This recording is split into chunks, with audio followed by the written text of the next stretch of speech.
Welcome on in, everybody, to the Aegis Rolldown podcast.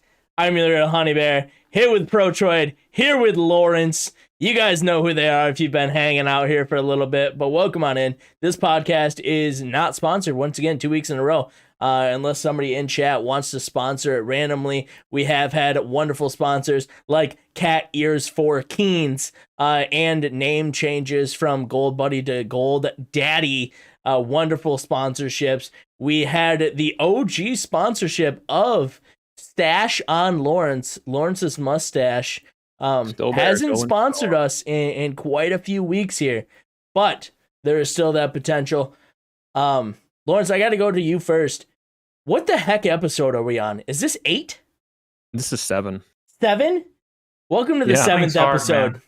Lawrence, constant co-host, and now you're not to this side of me because I didn't have time to switch your camera over there because we lost Protroid's camera in the background. You're below now, Lawrence. Well, I mean, below me. How you doing, man? So now I can carry both of you. Like, hey, there you go.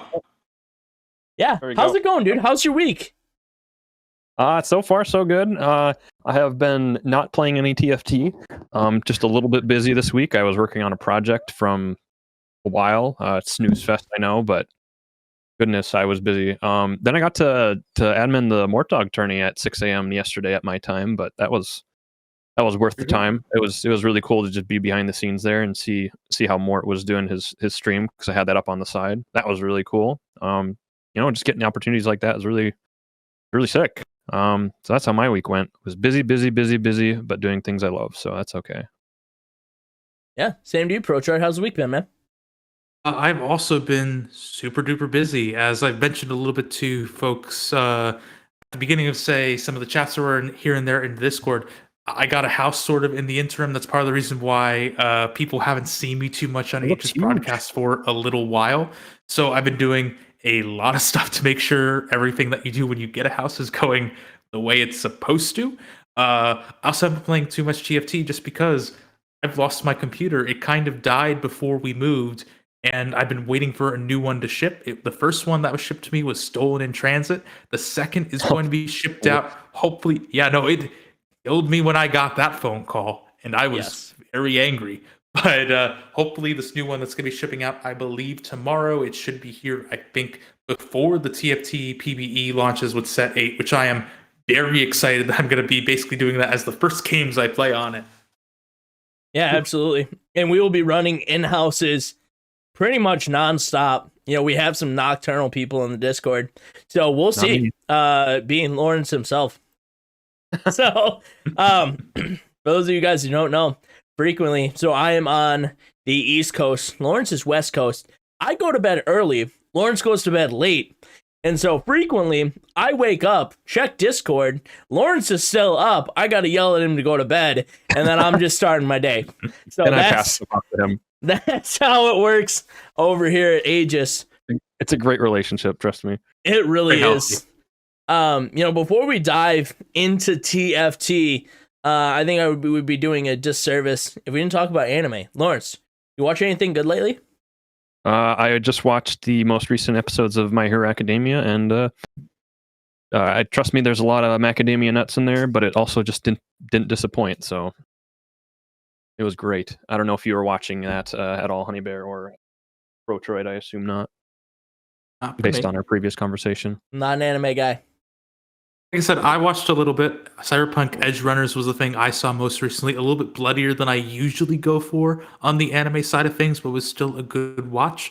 Other than that, though, it's been a little while, but my partner and I have been watching Way of the House Husband, which is really hilarious if you aren't If you aren't familiar with the concept, it's basically a big Japanese Yakuza criminal becoming a house husband, doing chores, going grocery shopping, while still just maintaining that persona of a hardened criminal while doing incredibly mundane things. Interesting. It's very funny. It's on Netflix, I think, if I give plugs. They're not sponsoring us, so I kind of feel a little bit upset that I am but you giving can. that free advertising. But you can.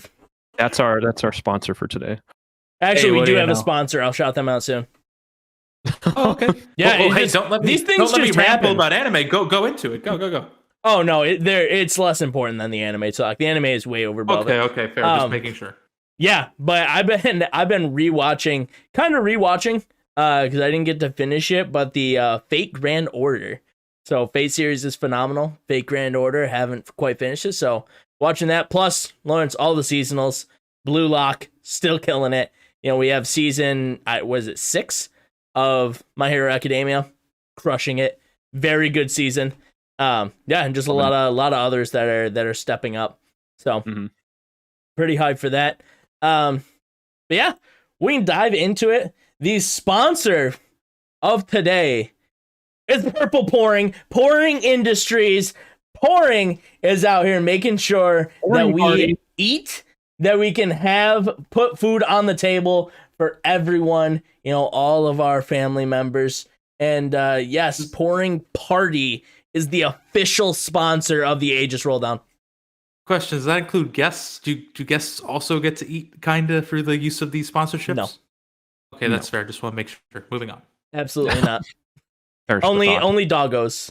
Doggos can eat through these. Doggos, or if you're running any poros, poros can eat too. So, why poros? I don't know. They're nice. They're cute. Specific. They're cute. But anyways, forget about cute things. Let's dive into some meta, some news.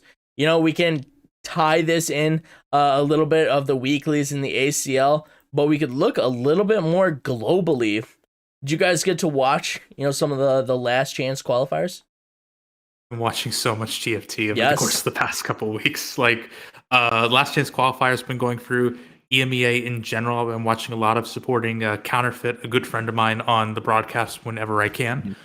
And just generally soaking in all different ways all of these regions play TFT in the lead up to the the global championships that are coming next week.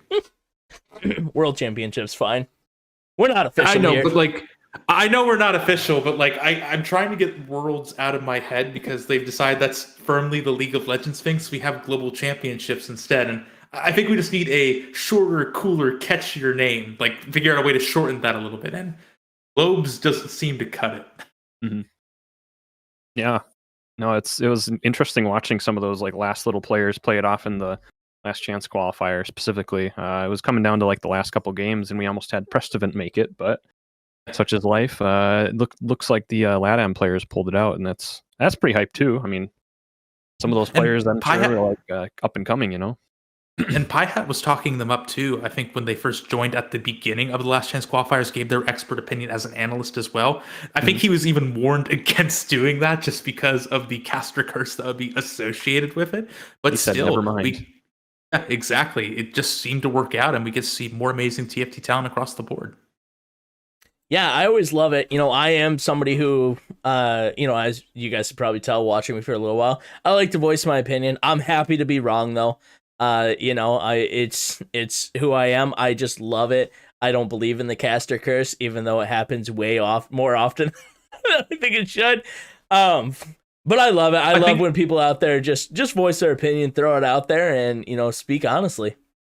Well, I think the way the caster curse works, and I have like 6 or so years of experience with it. I think I'm somewhat an expert of how to curse people. I think more grandiose claims cancel out less grandiose claims. So say, for example, when I was going through the TFT Twitter or where, just seeing where things are going, I think I saw Nature's tweet that, wow, world NA is getting 6 world spots or whatever for this round. So I think no matter what anyone else said, NA was just going down at last chance. Yeah, at that point, yeah. Yeah, that was going to be unlikely. So with that, do we look at the championship coming up here and give out our wildest predictions? Soju wins it all. Honestly, I was about to say the same exact thing. I was gonna say Soju gets dead last. Well, I'm just gonna go on the complete opposite. Well, listen. Like, I think there's a lot of opinions about Soju. People either love him or hate him. He has a very particular style of creating content. I think that no matter where you land on that spectrum, though, it's hard not to root for Soju going into global championships, just because this is a player that we've always seen on the periphery of NATFT specifically, one that's always seemed to have the means in order to do great things, but either through circumstance or just the way that games rolled out, just wasn't able to get things going. And the fact that they're now being given the chance to really show their stuff, to be more than Mr. TFT influencer on the world stage, I think that's an amazing thing, no, regardless of the win or lose there. Yeah, absolutely. Yeah, I'm kind of with you on that. I think it is pretty cool, not memeing anymore. I think it is pretty cool. Personally, I'm really excited to see him. I think NA doesn't have, the greatest chance to do something amazing. I think right now, looking at it, there are so many dominant players from other regions. I think NA is going to struggle. But we'll see. Strong players too, though. Like Mm-hmm. Rain Explosion is incredible. They've been playing since set 4, and they've been playing so phenomenally all through the tournaments that she's been able to play throughout all of this. AMD has been a little bit off the radar, I feel, hasn't quite been doing as well since the mid-set invitational, but still strong performer. And what the hell was Kievex eating going into the finals of NA? Like, they got 7 first places, I think, throughout the entirety of that tournament. That was an incredibly dominant performance. And if they can take that into the finals, I think NA is going to be in a great position for all 4 of our players. Of course, I have to be huffing as much copium as physically possible, so that way I can also counteract everything coming through from everywhere else. So take all that with whatever amount of grains of salt that you so desire. Lawrence, you fix your mic? That's a no. The no, yeah. Fixed it. Sweet. I can talk. Hey. Welcome back, Lawrence. Now that I'm back. No, it's what I was gonna say. I was wondering why you were interrupting me. So sorry. No, he was just interrupting you. Your mic was working during that. We just shut you down. Yeah, no worries. No, at Kivix, I was adminning like that first day of the tournament of the regionals, and it was like they were just dominating, and I was like, I've never heard of this person, and they kept on doing that. The way that the qualification worked for Worlds was during regionals, if you had the highest average placement, even if you didn't get top 2 on the last day, you also qualified from the last day. So Kivix would have qualified anyway, no matter what, because they'd been doing so good throughout the whole tournament, even if they went like 8th, I think, that day. So I'm pretty hyped to see just how they do. Like I've personally never heard that name before that tournament. So I mean, maybe I'm just not in the scene as much as I should be, but man, that was quite the performance that entire weekend. Totally. Yeah, I've heard them, but it's not like a household name, right? It's not something, my wife knows nothing about TFT, but she knows the name Soju, right? Like, because I've just said it. But that's not a name that anybody, would have heard come out of my mouth anytime soon. And so really cool to watch them move forward. And, I think I am with Protroid. There is a chance. I just do, maybe I'm a downer. Maybe I'm a pessimist, see the glass half empty. But I do see North America as the half empty glass and just on the outside looking in. But there is a chance. It's not like North America in League of Legends of the World Championship. Like, we got no shot. There's a shot. We're playing strong. We have our own meta, and we're looking good. It's a smart meta. But, dang, looking at the other side, they're just so good. I have to say, I really loved the opening of the last chance qualifier or whatever. Where, oh my goodness, why am I am blanking on the commentator that made this point, but they're saying, oh, maybe NA has a chance here. And they're immediately shut down by the EU side of the broadcast going, oh, well, EU's actually won a World's Championship at this rate. So what is NA talking about thinking they can show up here? And I agree. I feel like that EU is going to be riding the high of one global title as long as they can, without getting another. Such a sad thing, and I'm sure when Counterfeit watches this back, he's going to give me a verbal smackdown in our Discord chats that we often have. Say the same thing to you. He's going to be like, we still have that one. He's going to say the same thing to me, and he's going to ask. He's going to say, "Hey, NA, you got to step it up." No, I think it's really nice to see that it's at least competitive. I'm somebody who has just been a League of Legends fan since season 3, so like nearing 10 years now. And it's just, NA sucks, blah blah blah, that whole shtick. But it's nice to see, like, I'm really starting to get into a TFT considerably. Like, I'm spending a lot of my time around it, and for good reason. I really like the game. It's obviously I wouldn't be here otherwise, but it's really interesting to be able to, like, have a chance from the region I'm from. I like being able to cheer for my region, even if you look at like anything that's global. Like, you look at the USA team for the World Cup. It's like, usually we're a meme. Like, we might make it to like the last rounds, but like we never are coming close to winning it. I mean, that's almost always been on the global stage for anything I follow. So seeing that, maybe we've got a shot this year is just something I'm actually hyped for. It's pretty exciting. With that, oh, go ahead, Protroid. Sorry. Oh no, I was just to say, like, my background is in League of Legends. For example, I did a lot of amateur league for way back in the day for an organization I used to run called Compete League. And I was happy at my bronze silver level talking about all these different players. I did diamond and above every now and then, but all these tournaments that we saw above that, they never quite grabbed me in the way that the amateur slash collegiate slash academy levels really did. Just because we're seeing all these up and coming players trying to fight for talent, trying to break out in NA for the chance to try to go onto those teams in the LCS, for the chance to try to then go for Worlds. That always excited me way more because you had so many of these interesting stories to root for before they get stomped down by, like T1 or an EDG somewhere in the group stage. Yeah, absolutely. Yeah, I think TFT is just that next level for North America. I'm really excited. I'm excited not just for this year, but the coming years. I think there's enough talent in North America that we will have those breakout performances. Even if it's not right now, set 7-5, set 8 is looking extremely promising. Upcoming talent. We have people, the only North America for the ACL right now is Keynes. But Keynes is that upcoming talent. It's looking very, very good moving forward in North America. I think we have a lot of people who are really pushing to get up there. Even a lot of the casters. We got Frodan, we got Bryce, working so hard to be good at their craft that they're actually even pushing themselves into the qualifiers for Worlds, which is so cool to see. And I think that talent breeds talent. Right. And we are starting to see more talent at the top end, and that's going to push somebody forward. I don't know who that person's going to be. Maybe it's in the set 7-5 Worlds. Maybe not. Maybe it's set 8, set 8-5. But you're starting to see that talent come up, and it's really starting to push us forward. So pretty excited. But with that, do you guys have somebody, like, if North America wins Worlds, who wins it? I mean, I gotta just say Kivix. I like that performance at regionals was something like that. Not only did they have the best overall placement after all the games, but they just took first. So that's somebody I'm looking at and going, if they can show up like that against the region's best, it's probably our best hope.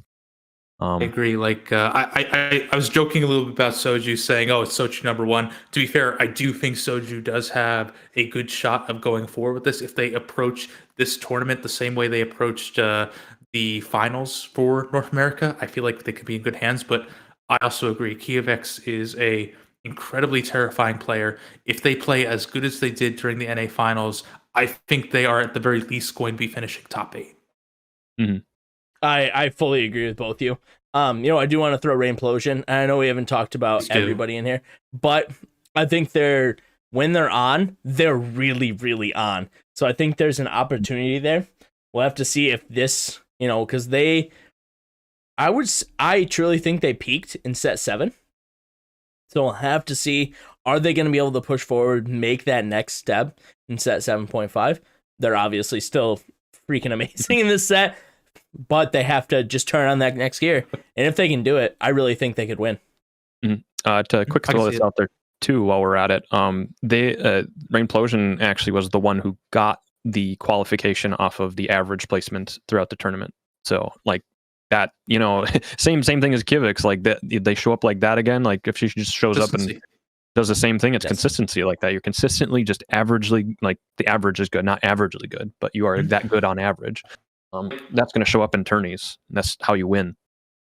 When I talk about casting TFT, especially in these like marathon tournaments like what Aegis is running, I often talk about that excuse me, what the hell is wrong with my throat? That's what happens after you cast like 3 or so games. I always talk about the meat shot, kinda. You're trying to go for those middle of the pack, consistent standard wins so that we can get a good point base going. Now, granted, if you can raise the precision of that in order to be in the top of the leaderboards and get like that first deferred meat shot, awesome. But if you're just getting those 3 to 6, getting those good points, avoiding bottom twos as much as you can go very far in tournament. You could make it to day 2, day 3. Granted, you're gonna need to get some good resets. You're gonna have to start playing crazier and crazier as you advance to really get things going. But consistent players who can take whatever situation TFT throws at you, and TFT can throw a lot of weird stuff at you and still turn it into those good plays. They're the ones that can go the furthest, in my opinion. Yeah, and I hate to throw this out. I really do. It bothers me that I have to go here, but I'm gonna go here. Is the fact that the format is extremely important in who's gonna win this tournament, right? Because you have, not only do you have to be a consistent player, but you have to be consistent, and then you have to win. There is a completely different play style from going from I just need to hit top 4, I need to keep moving forward, to I have to get first. And I think that is a completely different play style. I'm not a fan of that format, but I see it, and I think Raimplosion might actually be that player because they're so consistent, but I have seen them been able to, I'm going to try and just win this lobby. I don't care about top 4. It's first or 8th style, and I think they can do it. But it's so important to talk about. It's funny. Right now what you're doing is you're locking 3 formatting nerds into a room and basically saying, hey, figure this out. Yeah, but right. It's like, so important. You can't just play normal TFT when it's this kind of format. It's interesting because I'm of a few different minds of chess. I agree that it's very awkward and it makes you play a lot of games, but I think the thing that's good about it is that it puts you in a position. It sucks. Just say it sucks. I'm just kidding. Go ahead. No, I mean, there's things wrong with it, and there's a lot of things. But with any format and with anything that we do as tournament organizers, right, or just anyone who creates things in general, whatever we don't do arbitrarily. We do so in order to solve a specific problem or fulfill a certain need. So, what is the need of checkmate? The need of checkmate is to avoid situations where the number 1 winner is decided because they finished third in a game and another player wasn't able to go high enough to unseat them. So the goal of checkmate is to make sure you're always ending on that high. How do you make it so a player ends on that high, you have a big victory moment outgoing for that kind of checkmate format? Again, I'm not saying it's perfect. I think there's a lot of problems with it. But it is fulfilling that role, and until we can find a better way to do that, I'm not quite sure that we should move away from it. Give me pyro, pull away from the screen. Give me pyrotechnics. Give me fireworks. Give me explosions. Give me cheers. Give me all of the things. As soon as somebody wins, cut the feed. Move to my explosions. Be hurrah, hurrah, hurrah. Back to the gameplay. Finish it up. Final interview. Done. Give me my explosions. I'm happy. No, I hate this. No, I love my explosions. Are you saying that so all this person needs is a top 7 and they're gonna advance? They like one person gets eliminated. Give me 8. As soon as that person goes 8th, I just want feed cut, explosions, people going absolutely bonkers, like everything, the whole 9 yards. I want the casters to be flipping dash, jumping around. I want somebody on stage doing a backflip, juggling 7 elephants. I don't care. I want the hype. Who cares about the game? We'll finish the game later, or don't finish the game. Does it matter? No. End the game. Nobody cares about those 7 losers. Give me the winner. You are right about one thing. You're very opinionated. I just think the opinions are wrong. I mean, a lot of this is more for the meme, but hey. I know it's for the meme. But like, still, keep it going. I feel like I was rolling, so I'm like, you know what? Just I'm gonna keep going. I'm gonna snowball this thing. Fair. But if we don't have any final thoughts on that, I know I probably derailed us significantly. No. But final thoughts, and then we can slide into the Mort Dog tournament whenever you guys are ready. Or if anybody has any final thoughts. We were going to keep think of again. I think we still need to think of a better thing than checkmate, but the onus is on tournament organizers like us to try to find out what that is. This is the way I will close that after all the fireworks. No, I do not. You don't like my juggling elephants? That's not a thing? I do not. I think it's very impressive, mind you. But again, we struggle with the fact that, again, we still have a lot of money to be awarded based on those other positions too. We just cut away. We're undercutting what those other players could be achieving and accomplishing as well. So it's just a huge... Granted, we know the winner. That's the big exciting thing. But we're taking the wind out of the sails for the second or third place people if that hasn't been decided yet for the rest of the games going. It's true. It is a. I know you're saying you're memeing and stuff, so I'm not trying to. No, I agree with you. I'm not trying to get on a high horse or anything like that. I just want to say, like, in terms of the call to action that the TFT community needs, we need to find a better way to solve the problem that Checkmate is trying to solve. Mm-hmm. Checkmate is solving. I fully agree. Yeah, couldn't have said it better myself. To point out, like, the number one problem is that the way the game gets played is there are 8 people. Like you must have 8 different points playing in this game. So unless you like swapped to some sort of format where like you have the even this has its own issues, but like if you had like basically 2 entities of like 4v4, maybe you could mitigate that a little bit, but even that has its own issues. I think it's just like the fact that there's 8 different entities that are moving points, where if like 3 of them place a certain way, the game's just over, as HoneyBear is kind of getting at. That's just like the difficulty of it. Obviously, I don't have the direct answer right now, or I'd be banging down the door over at Wisdom to try and make them change or even Riot to try and change it, but just don't have it yet. Definitely. Yeah, I fully agree. And we're running short on time for meta news, but I think it would be sad for us to not mention the Mort Dog tournament a little bit more. Caster, Extraordinaire, CLE, I believe they took 7th in the tournament. Absolutely phenomenal performance by them. Total domination through day 1. Domination through the first stage of day 2. Fell short a little bit in the finals, but really proud of them. Hype, they did well. And Purple Pouring as well. Dominating. Getting their way to semifinals. Cannot be understated. But anything else you guys want to toss out about that before we move on to the weeklies? No, it's just exciting to see people I know like make it that far into a tournament and just be like, wow. Like, I know those people and they're playing in such a high-end tournament. I mean, it's a community tournament, but, you know, pretty high viz. I think the thing that is exciting about the Mort Dog tournament, as Boys has made clear, as Lorence, you were also working towards too, was trying to find ways to allow a bunch of different types of players to participate in it, and for it to not just be, hey, let's get like 32 challenger players that feel like they should be here. You actually did find a way to incorporate gold players, to incorporate platinum players, all that kind of stuff.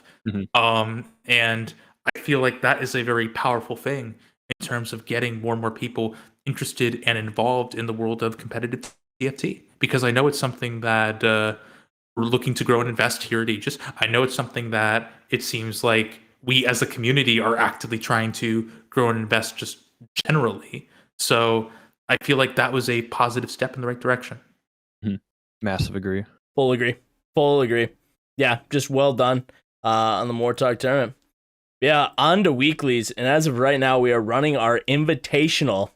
So $1,000 invitational, trying to get 22 qualifiers from the weeklies, or our qualifying tournaments, to make their way in there.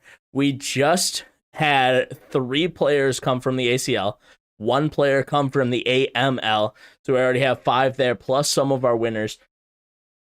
You know what? I'm gonna be honest. Is the weekly done for today? It's done, isn't it? Done, correct. Yeah. Okay. I haven't checked. I've been here the whole time.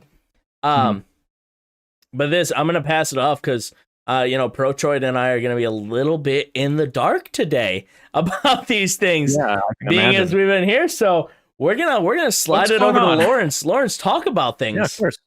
No, I think. Oh, I mean, first of all, like I talked about it last week, so I'm not going to bore everyone once again over talking about why we're doing it the way we're doing it. But it's starting to see its fruits where we're hitting this like third point where people are technically getting their scores dropped. You're starting to see those people like rise up to the top that have like these top finishes of if they finished like the finals twice, they're up there. So like actually we saw one of our favorites, CPV Andrew, has gotten two final finishes, and now they're sitting at the top of the leaderboard and probably don't even need to play anymore. So like that's starting to look really good for them. Their friend Yota is actually up there as well with a final and then a semifinal. So it's been looking really nice seeing how these are playing out. Today's winner, don't know if they're here or not, is Remex ZZ. Hopefully I didn't like mispronounce that. But that was who won the EU qualifier today, and then yesterday was PTE Guzzi or Guzzi, however they want to be pronounced. That's cool to see. Then just a couple other people that were playing today that were that have actually been playing a decent amount of our tournaments. Somebody that came back was Twitch.tv Hedgehog, who was I believe a player actually from Asia, up at absurd hours to play in our tournaments. So hats off to those players coming and playing in these weeklies. It's a lot of fun to see these like start to come out because we run these every single. I know I'm taking over the conversation a little bit as you had wanted me to, right?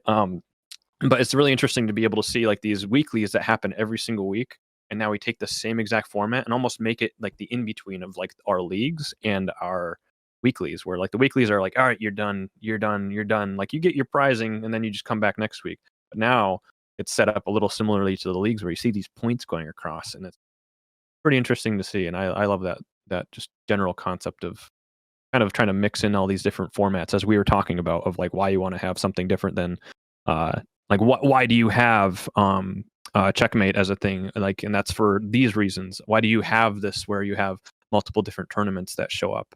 And that's just to try and decrease the variance, right? Like if you go round one, doesn't matter, come back and there's 3 more to go, so yeah, 100%. And I think we have some really heavy hitters towards the top here, which is really nice to see. But people who have also dropped out really, really early on in these tournaments, but are able to come back, playing a few more, and really show that, yeah, they're here to stay. And we got people like Isak, a staple of the Aegis community, always here. Xula, dominant. We're in the last one and are looking to try to push their way, forward as well. Coach Mac, I've seen them all the time just trying and pushing through these qualifiers. So it's exciting to see those people, even though it looks like Coach Mac today dropped out in the first round, which is tough. However, they've made it already to the finals. And so they have a finals performance, a dropout first round. If they play another one, they can fully get rid of that first round loss and possibly get another finals performance and make their way towards a top 22 on the leaderboard and actually start bidding for this $1,000, which is going to be hype. Protroid, got any thoughts on it? Or I know we're going to have way more opportunities. Like I said, I've been super out of the loop for all of this, unfortunately. Like I said, we were just busy doing the ACL, the Champions League finals. It's been crazy to see. Mm-hmm. I, meanwhile, have been also unable to review as much as I'd like because I've stolen my wife's laptop so I can cast today. And most of my consumption has been coming in through my phone. So as a result, I'm not as in the loop as I usually am, and it sucks. Protroid's phone's OP though, but no worries. Because if I could tell you really quickly, I got to Diamond and TFT on this phone. I started playing more Legends of Runeterra, and I even got to Emerald in Wild Rift. So you can tell how much I miss my computer if I'm willingly playing League of Legends again. Oh no! Yeah, absolutely. But we have one more week of qualifiers. We're gonna have a lot of time next week in order to talk about who was actually invited. But yeah, I'm happy this week we can slide on into AML ACL, which is kind of the backbone of what we've been doing. At Aegis all this week, a little bit last week. It's taken so much of our attention, which we do got to shout out Container. Thank you for coming in, running these, the $1,000 invitational behind the scenes while, Lorence and I, and even a guy like Protroid are tied up. We're here. And we've been in the ACL and AML, but, I just want to take this time. Obviously, we want to look at the finals, but maybe look at them as a whole, as this completes our 7.5 AML and ACL respectively. So Lorence, maybe you talk about the AML. We'll stick with that as a whole. How did you feel like this year went? I said it in my announcement there, so this will be a little bit of a rehash for people who had seen that. But I want to cuss, but my goodness, it's just everything I ever wanted it to be. Like, I came into this man, sometimes when you're playing TFT, it's just so literally lonely. Like, you're playing by yourself. There's nobody around. Like, how do you even just meet people playing? Like, it just doesn't, there's no team aspect to it. Like, oh, you can play with someone, but you're literally competing against them. So coming in and running these for 4 different sets, including half sets, and suddenly seeing some of these players here in AML start to just come together and play and become friends. That's always going to be special to me. It was super cool to see. I'm glad people were able to just start meeting each other and playing. And then not only that, going into finals, now that I'm past those little things, going into finals, it was just so stupidly close going into those last games. And I know you were casting them as well, HoneyBear, and I don't know if you were seeing them Protroid, but my goodness, that was uncomfortable to watch. I keep saying that, but that's the word for it. Yeah, absolutely. Yeah, I fully agree. I think leading up to this, it was cool to see how, specifically the AML that we can talk about really pulled together and felt like a community. Not, they're obviously rivals, but a massive community that's just, hey, we want to win the AML, but we also want to come together and get better. And seeing that Shy Guy hit Challenger, I'm just going to point them out, but Shy Guy hit Challenger with talking with Crazy Pete, with working with Scales, with working with Jesus Timo. It was a lot of a solo effort. It really was. However, with a lot of these guys in the AML coming together, working together, talking together, playing on a weekly basis together, that was amazing to see, and something I can't wait to just keep pushing forward, moving into set 8 as well, even just outside of the AML. I think it was something truly special. No, I don't know, you got to even cast that though. Getting to see these people that made it. I mean, Shy Guy, you thought they were going to win the finals, and they actually ended up doing so. Again, shout out to them. I don't know if they're in chat or not, but they got an 8th right off the bat, and just to show that growth, they're like, no, that's not how we're playing this. And they went bot 4 once more, and it was a 5th. And they went top 5 the rest of the way, all the way out, and won by 2 points. I don't know, just seeing that improvement. That's kind of the whole goal of this Aegis Marauders League, is just to have people come in and see a goal and improve. So seeing them hit Challenger like Shy Guy, that's what I was hoping for, and then it showed again in the finals. We talk about narratives behind the scene, right? Our job as commentators are to go through all the details that we have and talk about them to the audience and with each other to sort of hold on. I think I'm starting to wobble a little bit there. I think that should. I think you leaned back a little bit, so the mic was a little bit quiet. It sort of freaked now. Out a little bit, but we're good. Our job as commentators is to basically condense all this information in a way that we can talk to the audience about it, talk with each other about it in a way that is to describe as a older, smarter friend. Everyone kind of has that one person they kind of lean on when they want to know something a little bit more. The commentators kind of try and do that. And when we were preparing notes and getting ready to talk about the Shy Guy, we were very quick to point out how this is someone who plays absolutely insane. They've climbed super high. And that's why I know after game 1, I was really hyping up the fact that it was shocking they went out in after the first game. It was really contrary to our research. It was contrary to our expectations. And that made them go from a top favorite to an underdog after one game. But like I also said, marathon, not a sprint. They had time to work their way back, and work their way back they did. And through there, also proved why we had them as the favorite once again. So it was just an amazing thing to watch that whole thing kind of work as a single microcosm of just one tournament. Mm-hmm. Single day, even almost, if you're including just like talking about the finals, like go 8th, then go second, and get another bot forward, and it's like nope, yeah, exactly. Playing out. It's like you just see these literal roller coasters and how the points end up going. Yeah, I wanted to take a quick step back, from the finals and look at some of the people who dropped out just a little bit before there that truly helped them push their way to the finals. We have somebody like August in the Discord, or Gold Daddy, as we like to call him with the meme. One of the greatest mistakes of Maloney's life. I love to see it. But yeah, lost due to a tiebreaker to not make it to the finals, giving Baharo the opportunity to move forward. But we had so many players like Gold Buddy, or Gold Daddy there, that really set the stage for this finals to be as amazing as it was. We had so many amazing players miss out. Crazy Pete, just missing out. And I love to see that kind of atmosphere brewing even in the first week of the playoffs, moving into the second week, moving into the finals, of how incredible this league actually is.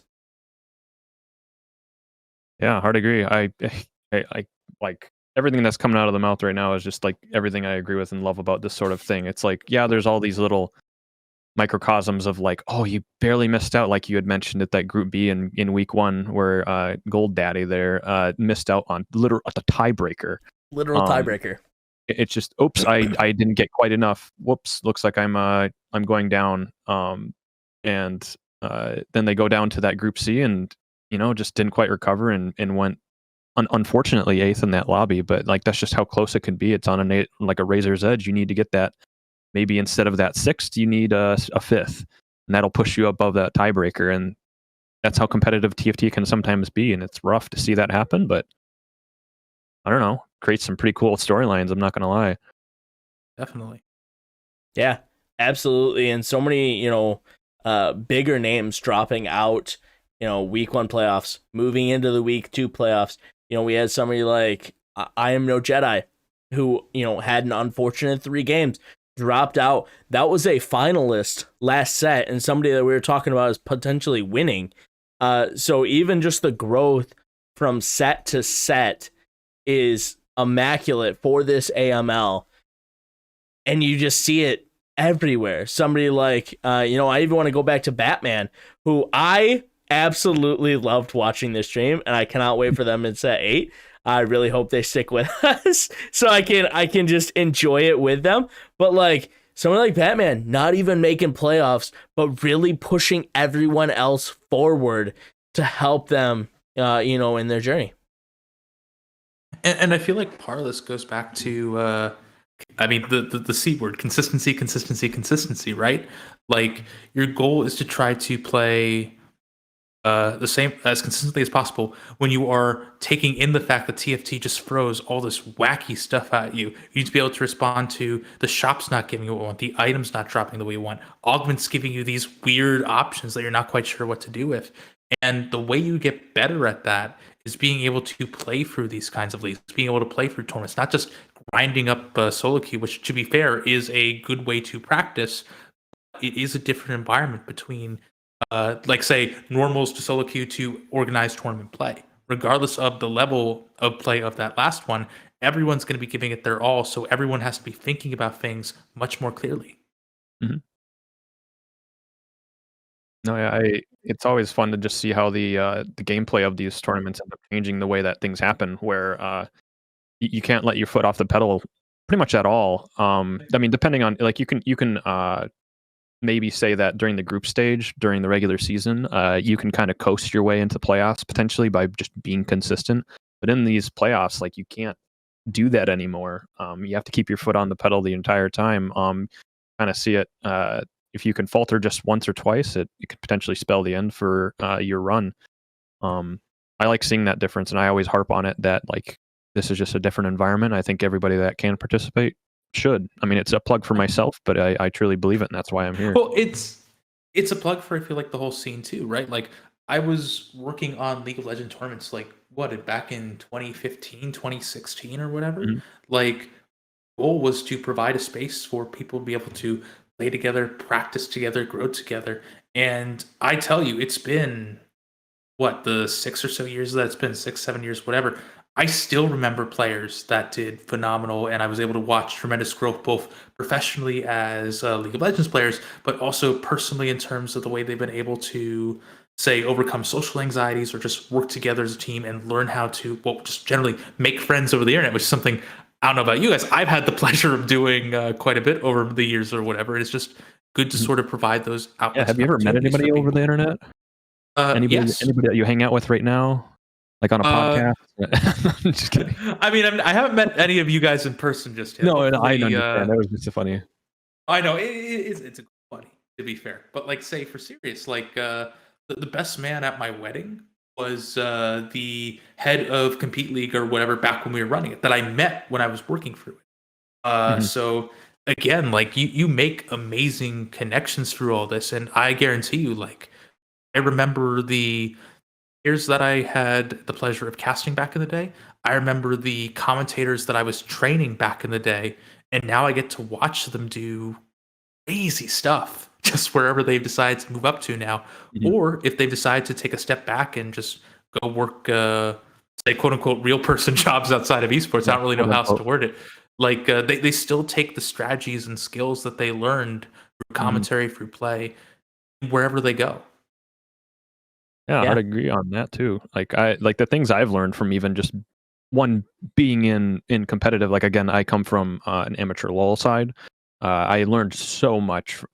Just being able to be in pressure situations, talking to other people, like just general communication, like working as a team.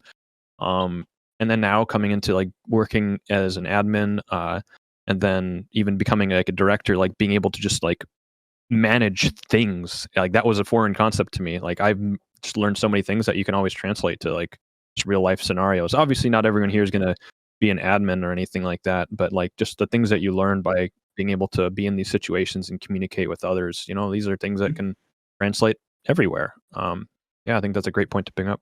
Speaking of communicating with others, I should probably we gotta move on. I'm sorry. We're on to the finals here real fast. And everybody's probably seen this in the chat, but anything that you guys want to bring up with the finals real quick here before we shift on to the ACL?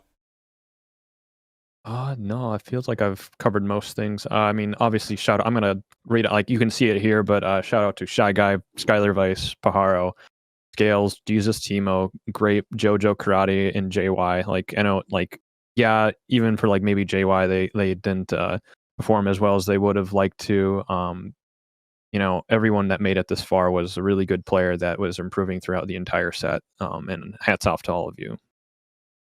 Even the players that finished at the bottom of the bracket that you see on the screen, like JY, they still played their way to get here. They earned their spot. It didn't go the way they wanted to, but they played phenomenal TFT.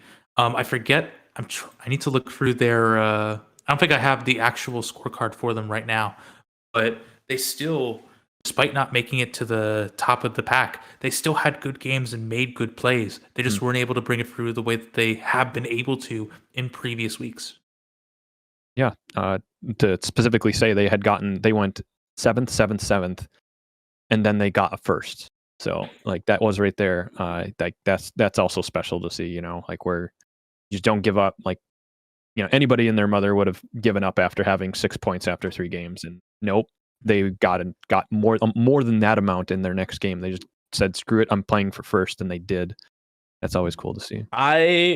To be very honest, I would have brought my second computer upstairs. I'd have been cooking dinner. I'd have been half looking at the screen, not really caring. I'm probably making myself some jalapeno poppers. Just no cares about the championship. So yeah, I full agree. Who among you who hasn't watched a movie while playing a ranked game throw the first stone? Right? It's very easy to get this way. It's very easy to kind of play distracted, and again, being able to pull things through like that, just again, impressive stuff. For sure. Let's move on to the ACL real fast. Yeah, going on to that still, but like it's funny. Scales in chat says I'm playing ranked right now, which is hilarious. Scales has been the most listening to us. Scales has been the most like talkative person in chat, and he's just chilling in our ranked game. Oh, it's okay. It's Seraphine Graves. You don't have to fit too much. It's fine. Yeah. Here's the trick. Play Seraphine. Play Graves. You're good to go. All right. Let me tell you. That's what I've been doing. We got, though. ACL, yeah. Again, same thing. I want to look at it as a whole. Moving in. Lorence, may want to look at you first. ACL as a whole. How'd it go this set? I mean, I'll be blunt and honest. Its general turnout was a little lower than I would have liked, but sometimes that also is a blessing in disguise. I got to like meet a lot of people specifically. Everyone that was in the chat, I just kind of got to talk to you a little bit more. Talk to them specifically about their time. Lean forward in your mic. You're quiet. Hello, test. There you go. You're better. Boom, boom, boom. It was like, hey, everything's going great, and all of a sudden you're like, yeah, things are going awesome. I love everything. Everything's great. Everything's great. No, it's just like I got to talk to people more individually because there were just that many less people. But like seeing it like just go out through the weeks was pretty cool too, because with the less people, you really saw that it was fairly competitive for most of the games, because most of these were like mid to high challenger players. So there weren't really too many like extra variants in there. At least that's how it looked like. Obviously, these players themselves can probably attest to otherwise if they felt that way. But it looked like these were a little more competitive, and people were really noticing like play styles of each other and playing around that maybe a little more. Definitely. Yeah, I mean, truly, I think the main thing that I got out of the ACL is holy cow, North America sucks. We need to step it up. If you're North America, you're in the ACL. Let's see some progress. I'm still getting flashbacks from LOL. Don't do this to me, man. No, I mean, all jokes aside, I mean, I really think that the ACL, even from last set, I think same with the AML really stepped up. I think this was really intense competition. Obviously we're going to save the finals for a little bit, but last set, I really feel like Scipius it was a given that they were going to win. I picked them to win again, but geez, there was so much competition, and it was really, really tough to win that final lobby. Yeah, and I really enjoy it. Even though we had some repeat names in the final lobby, it was so cool to see that these repeat names have been working so hard in the off season, so hard throughout the 7 weeks to really step up and be there. And I think it's not only a testament to, excuse me, my goodness, got the hiccups here, how far the final lobby has come, but how far the league as a whole has come. Even though we had a little bit lower of a turnout, a lot of big names were still in this, and it was a really rigorous regular season and playoffs moving through. Yeah, no, I like it. Like I had said, like not only in the regular season it felt like that, but then once you cut it down to the 24, and now it's just those specific players that end up playing against each other, because we only cut down how many players, right? There's like eight or so. And now these same players are like, all right, now you're all competing to make these finals. So they've been all basically together. Like almost all of them had played against each other at least once, if not 2 to 3 times. And now they're like, all right, now all get in a room together, and whoever is the top 8 gets to go on. Yep. Yeah, that's what happens when you get it like that. And then not only that, the playoff weeks 1. So like all those players make it there, and then they go to playoffs week 2. And now it's even more crowded. They not only played against each other last week, but they played against each other another week. So, or during the regular season, but also during that playoffs week 1. So, that's why I think one of the major factors in making it this competitive. Yeah, 100% agree. I know Protroid, you weren't here for a lot of the regular season, but sliding into the playoffs a little bit, I think the playoffs are even that much more difficult. We had a player like Purple Pouring, who I know you're in the chat, but just squeaked into Grandmasters, really worked their butt off to get into the ACL. I will say dominant in the regular season. They were one game away from getting the bye for playoffs. Just had a really rough week one in playoffs, but a player like that pushing these challenger players to really look at their game and say, holy crap, we got to step it up a little bit if we're going to make it through. And that was really cool to see. But not only that, but we have players like Chandler. This was their first set. And I don't know if they watch any of our content. I think I've shouted out Chandler almost every single podcast now because I love their streams. I love their energy. I love how they wear their emotions on their sleeve. When they lose, they let you know they're mad. And I like to see that. But a person like Chandler, challenger player, ended up, I believe they even quit their job to pursue their dream in TFT. And I love players like that are just working so hard to be dominant at this esport and really pushing forward, the top echelon, the top tier. Yeah, I agree. I don't really have too much more to add on to that, I guess, but it's just like, I guess I'll rehash it again. Like they like are all these challenger players that are up at the top, particularly from other different regions, right? I think that's, I'll toot my own horn. I think that's one of the cooler things about this entire thing, is that like these are players from many different regions. Even if you're going to go and segue on into the finals, is there's 3 different major regions. I know a lot of them were EU, but we had LATAM, NA, and EU there. That's pretty interesting. You probably don't see that in too many different places, right? Yeah. Like the thing that I feel like is very special about that is that I talk about pocket metas a lot. Just generally when I'm preparing to cast TFT, when I'm giving advice to other TFT commentators, whenever you have different regions playing within themselves, a lot of TFT, they have their own ideas of how things work. EMEA, you see a ton of Yone reroll. North America likes Kaisa, but more as a transitional kind of aspect to then go into dragons later on. China, meanwhile, absolutely loves Kaisa to the point where some people there think it's right to roll on 6 instead of rolling on 7 like NA does. So that's why part of the reason why I'm so excited for the Global Championships next week, because we're going to see a lot of these series collide, and some of them will be beneficial for each other, and those metas will merge, and that's how a new pocket tournament meta is going to form. The same rules apply here at Aegis, where you see those same pocket metas colliding, and they go the way they go. It's just honestly such a treat to watch. Yeah, and I know we were talking about that on broadcast as well. Or I think it was on broadcast. It's all, smashing together. Was it on broadcast? Was it in, a call on our own?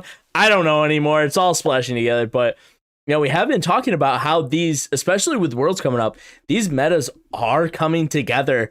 There's going to be these, like you said, pocket metas in every direction. And it's really cool to see. I think Protroid, you will agree with me on this. If you don't, let me know. But transitioning us to the finals, I think there was a meta that was forming in the Aegis finals that you really had to work for.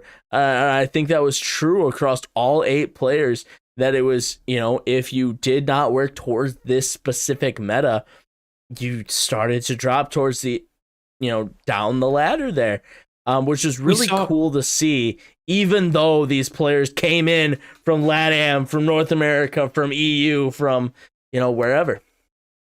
We saw like counters to that too, right? Like North America seems like the main people that think Zaya's still a strong 4-cost carry. Norse was able to freestar her. They're just completely uncontested. No one was watching what they were doing. Awesome. They got huge pulls, shut you up, as you mentioned kind of earlier. Real fast. Funny cast, yeah. Both ways. What's the real fast? Sorry, I want to let you make. No, sorry. Shut me up. It shut me up real fast as well. Oh yeah. Sorry. Go on, keep going. It sounded like you had something to add. I just wanted to make sure. No, I got nothing. So have things like that where yes, we saw a lot of what we kind of expected. saw Seraphine Graves. We saw Kaisa being transitional. We saw Econ Drip going into Dragons. There's still room for a lot of skill expression outside of that too, and that makes it even cooler. 100%. Yeah, and I think it speaks to it that like Norris is an EU player, and so it was cool that like that meta doesn't define him, right? He's just a great player, nevertheless, and is willing to see, okay, here is an area I can capitalize on, and I'm going to take it. And I think a lot of our players in the championship here, in the finals, also saw that. It was kind of a joke for me, a little bit of a meme. I have no idea what Scippius is thinking at any point in time during the game. And I think he proved it again and again and again. He would always find these little pockets that these players aren't going for. So I have an opportunity to slide into that comp. And he did it phenomenally, not working out in the end. But man, what a play. TFT is always at its best when have as many comps to be viable as possible, right? But I also feel that TFT also works great when any uncontested comp can pay dividends like that Xayah free. Xayah, I think, is still viable. Guild Xayah, particularly as we've been seeing people talk about throughout the entirety of this set, it feels like, honestly. But definitely, if you can occupy a lane all by yourself, you can do amazingly terrifying. That was, I think, one of the cooler things too to see was like sometimes you would just have these other end up like maybe not comps that you play, but like avenues, like you're saying. Just being able to see it, that's like the testament to a true player, right? Like obviously we see some players one trick things and just be really good at that comp, but then they can go and see, hey, actually I can tech into this and do really well. That's always really fun for me to see.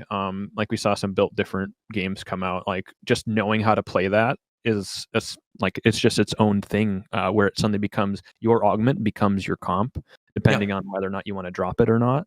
Usually I don't, because I just love seeing that I have nothing enabled, but my comp is winning. So it's always really satisfying for me to see. Seeing new comps come out like that are really interesting, and it's sometimes a testament to the different ways that everyone ends up playing the game with different regions, right? Absolutely. Yeah, and watching Kings play it was a spectacle that I was able to witness, and I loved every second of it. I think there were a few of those in the this finals that were just amazing to see. Some of them did not work out, but I loved these players being able to work through the challenges, work through what are they going to actually be able to do. Some worked out, some didn't, like I said, but just seeing these quote unquote genius minds at work in TFT work really hard. We lost Protroid, rest in peace Protroid, hope you come back soon. But getting to see them in this atmosphere was really, really cool. And I loved being able to watch it. A player like Keynes, who is so intelligent at TFT, be able to work through a comp like that was just a spectacle to behold. Protroid, do we actually have you here? Or are you gone? I'm still here. I'm just getting the picture back. Oh, okay. Take your time. Just making sure. I didn't hear your voice, so I hope he's here. I'm focused on trying to make sure that we're back the way we were, and hopefully I should have fixed. He's back. Now. Okay, did it. Okay, good. We didn't screw up the scene either. That's you're all good to go. No, Honeybear's too good at his job. I'm way too good at my job. I never fail. Never have I ever. You would never forget to put music going during an intermission or something like that. No, I would never forget that we're live and just randomly be changing scenes right before we actually start off. Never have I ever. Okay. Never would I ever peanut brain things like that. Come on. Anyways, back to the ACL finals. With this, any final words for any of the players before we kind of slide on to the Aegis Awards? I'm gonna quick toss it out once again. Long time to make it this far. entire set basically that you make it that you had to run. Shout out to our champion, of course, Arrow 1v9, Capacook, Skipius, Zelendario, Keynes, Sexy Norris, MK Poyo. Shout out to Mad King Esports, Dr. Vetus NA. All these players are exceptional, and I've seen them in so many of our tournaments. It's pretty cool to see them make it all to the finals and duke it out for 6 games. Shout out to all you. 100% agreed. And I feel like that's a good transition into the awards, though, too, because like I feel like we can just as easily say all of those names again for their stellar performances these past 2 days. Mm-hmm. For sure. Yeah, great transition. And Protroid, I realize as we've been talking, Lawrence did point this out in our Discord chat together. We did not brief you at all on the awards. We did not talk to you one bit. Hey, you want to join a podcast? I'm like, sure. I'm really tired, but I'll do it. So yeah. Yeah, no, this isn't as smooth as maybe so you guys are used to. We'll go Lawrence, I, and then you. But the awards, if you guys are new here, are a high roll of the week, low roll of the week. They can be anything. They can be TFT related. They can be non-TFT related. High roll of the week, low roll of the week, whatever you have. But before we start on this, the next segment is question and answer. If you guys have any questions in the chat, feel free to type them on in. We'll answer them. We only have a short time here. So if we don't have any questions, that's perfectly okay, but toss them into the chat if you have any. It can be about anything. Lawrence's mustache, TFT, Worlds, Protroid is an amazing brain to pick. Feel free to pick his brain if you want to. Anime is always on the table. Yeah, anything that you guys want to, drop them into chat, we'll answer them. But Lawrence, do you got a high roll of the week? High roll of the week. Maybe I stole it from one of you guys, but I'm going to say all of the players that made it to finals. Not a single one of you didn't deserve to be there. I loved watching the entire progress from the entire way. So shout out, high roll of the week, all of you for getting to like make it to finals and have that special engagement. I know sometimes it sucks to lose and not get first. You always want to be first. There can only be one winner though. And making it to finals is no easy feat. Congratulations to all of you. Well that was done. Mine. So Whoops. I'm upset. No, you got plenty of time. Don't worry. I'll go. Think of another. So my high roll of the week is actually being blessed to be able to cast all of the games this weekend, which I am exhausted. My voice was ending. For people who were on broadcast, you don't get to see it, but if you stuck around for the podcast here, shout out to you guys. The technical was, I was drinking so much fluids that I'm like, I can't handle myself anymore. So we had to take a technical, difficulty break that I had to fix some things off behind the scenes here now. My gosh, I had to sprint away. But it was just such a blessing that I was able to be here for these. And yeah, that's definitely my high roll of the week. It was really cool getting able to watch these players, talk about these players, and be here with some amazing people. Protroid here for 6 games with me, and then Maloney here for 6 games. So absolutely loved my weekend, getting able to spend it with you guys, and I hope I did it justice. I gave it my all, but my gosh, am I tired. It's a hard thing to do a 6-game block. It's something that whenever I would assign commentators to different blocks back at Compete League, I would only assign people best of 5s where they could potentially go to 5 games if I really trusted what they were doing. Because the mental to do more than even 2 games, honestly, back to back, is a very difficult thing to accomplish as a commentator. And the fact that, as you said, you were able to do all of those games was just a huge testament to your ability. Again, I wish I could have been here for more, but again, I've been so busy with everything in this house right now. So hopefully I can be back to the back to form, I guess, when we get into set 8 for everything that Aegis has down the pipe. Yeah. Protroid, did you think about a high roll for yourself?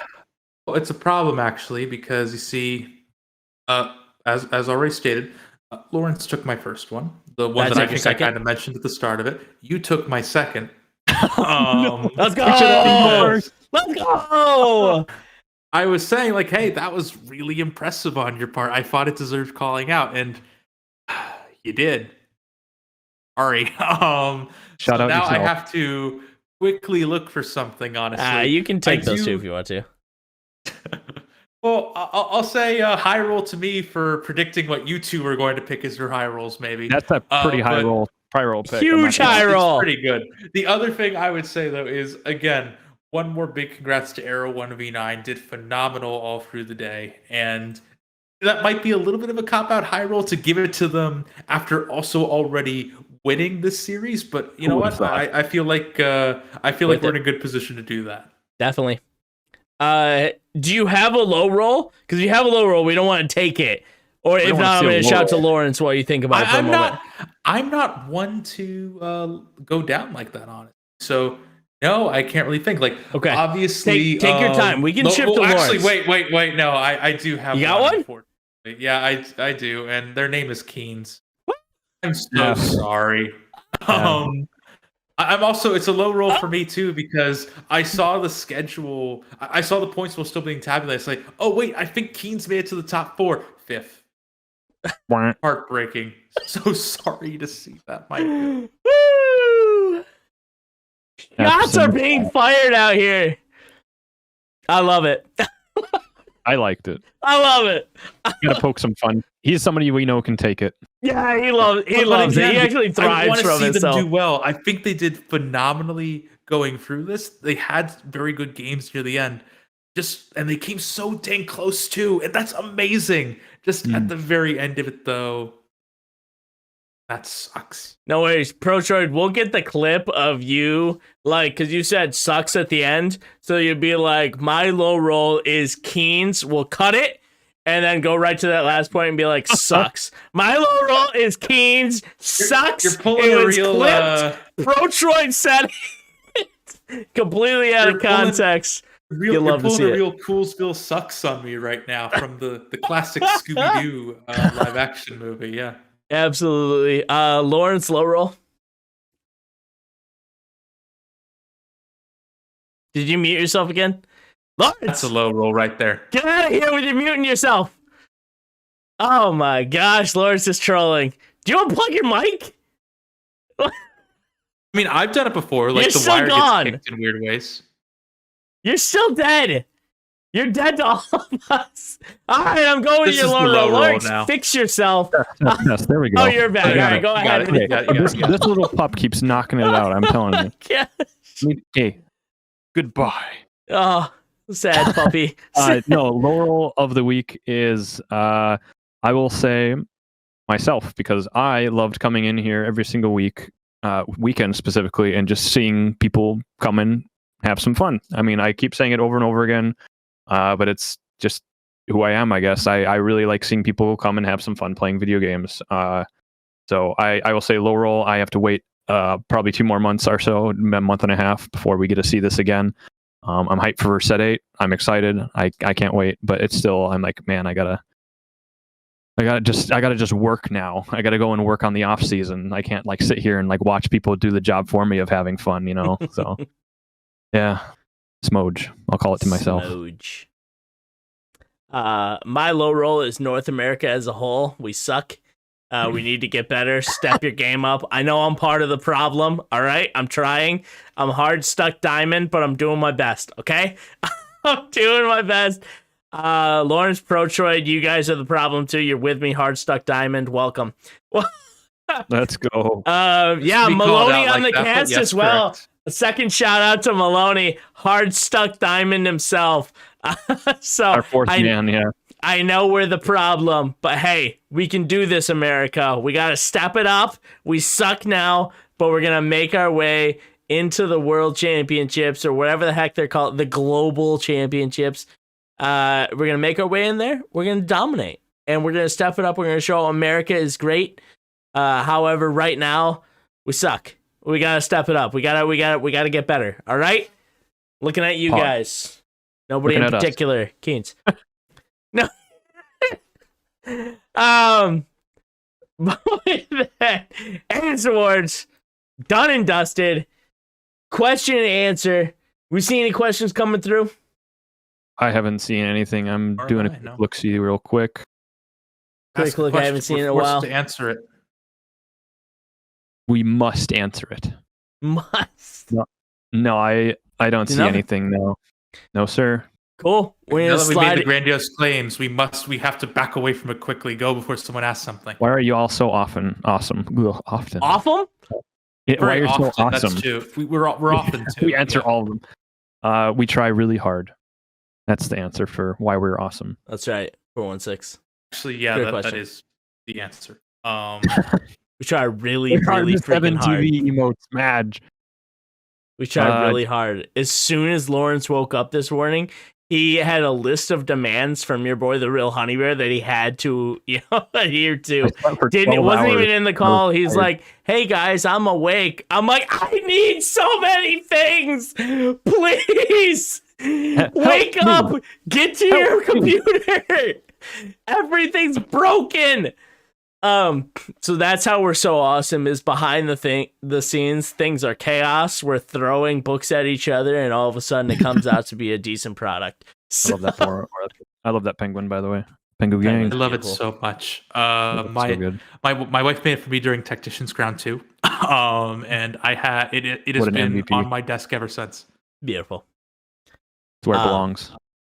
But guys, we'll go from there into the outro. So I'll start us off. Thank you so much for hanging out with us. Anybody in Twitch chat, anybody who's watching on YouTube, you guys are legends. Thank you so much again. Leave a comment down below or just hit us up in the Discord. We'd love to chat with you guys. The AML and ACL are done for the set. We're going to be having another one starting for set 8. So if you guys are interested in that, make sure you are peeping the Discord to keep up on all things Aegis. Not only for the weeklies, but AML and ACL and other projects that we're working on, which are going to be great. But I'm going to slide it over to you, Protroid. Got anything you want to shout out before we leave? Yeah, I guess my Twitter, I suppose. Protroid, Protroid on Twitter. I talk about TFT things every now and then. I also tweet pictures of Pengu. And I really do want to do some cooking stuff. I mentioned to some of the folks in the Discord that I have been abusing the power that has come with an ice cream maker, and I have thus so far made cookies and cream, vanilla Nutella pretzella, and snickerdoodle ice cream, and they are all fantastic. Nice and sweet. Yes. Mad jealous good. of that being in the house. Lorence, anything you want to shout out? I will immediately give the shout out to Honey Bear. For those of you who do not know, he gave up a couple instances of going and hanging out with his family and friends this weekend to come and do not only just generally being here, he was the MVP and did producing and casting for literally every game this weekend. So shout out to that guy. This guy is the MVP. Thank you very much, my friend. Appreciate it. Did have a baby shower this weekend that I was not a part of. So I wish I could have been there, but so thankful to have been a part of this. Thanks for that. Guys, Sundays, that is for the Aegis Rolldown podcast. We will be here every Sunday. Yep. Doesn't matter if the ACL and AML are done. We are not done. We will still be here. So don't worry. We're not going anywhere. We'll be here every single week. You guys can peep us over here. We might have a different time because we're not restricted by waiting till the ACL is done in order to start the podcast. We'll keep you posted in the Discord. But for everybody else, the VODs will be posted on YouTube. You can go check that out. Aegis Esports GG TFT, I believe is our handle, Lorence. I believe that's our handle. Close enough. Go check us out on YouTube. It's there. But again, thank you so much, everybody, for watching. Thanks for being in the chat. Thanks for hanging out, supporting ACL and AML, the weeklies, everything we do at Aegis. And we'll see you guys next Sunday. Thanks again. We'll see you guys soon. Peace out. Bye-bye.